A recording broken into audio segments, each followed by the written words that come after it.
When me and my friend Kimberly wanted to go up to the lake for the weekend, so her mom Connie and her brother Sean came along with us. On the way back, Connie forgot to signal, and the guy coming from behind us was talking on his cell phone. So he hit us on the right side of the car, spinning us into the oncoming lane, where a blazer hit us twice. And we ended up spinning about half a mile before the car came to a stop. And to make it worse, it happened right in front of my house, and my mom and my brother came out of the house. And at the time, they had no idea I was in that car. So on the way up to the lake, I had the lap belt going around my lap, and I had the chest part going around my back. So I was not wearing it proper. I'm guessing on the way back from the lake that I was wearing the seat belt just around my waist when we got hit.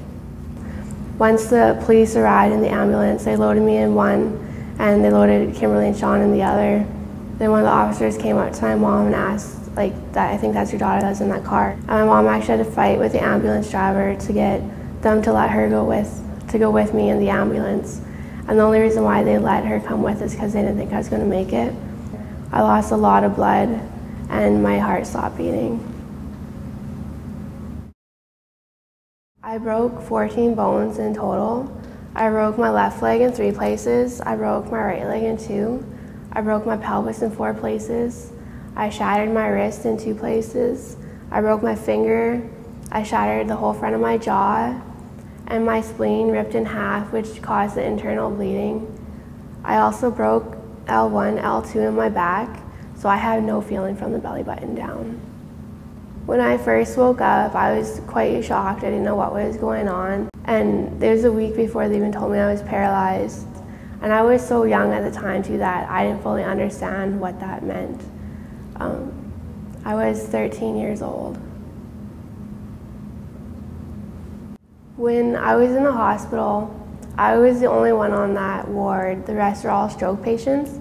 So I had nobody that I was able to relate to. I was pretty much on my own when I was in there, which made it a lot harder because I didn't know if there's anybody else that went through the same thing I went through because I was so young.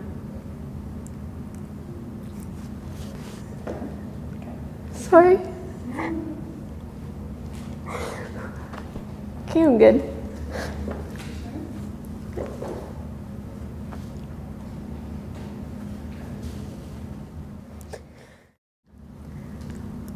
When I was in rehab, it was very tough. I had to learn how to use the bathroom all over again, be able to get dressed all over again. There was days I just cried in rehab. I was in so much pain. All my friends completely changed. None of them came to see me in the hospital. And when I came back to school, they didn't talk to me. I was the only one in that wheelchair. So I had to make my friends all over again. But I'm really lucky with the ones that I do have. They're extremely supportive and helpful.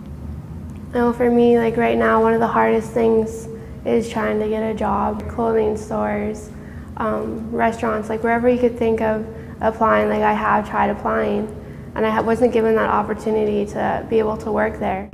If the driver would have signaled, and I was not on his cell phone, and I had my seatbelt on right, maybe none of this would have happened. We would have been home perfectly safe.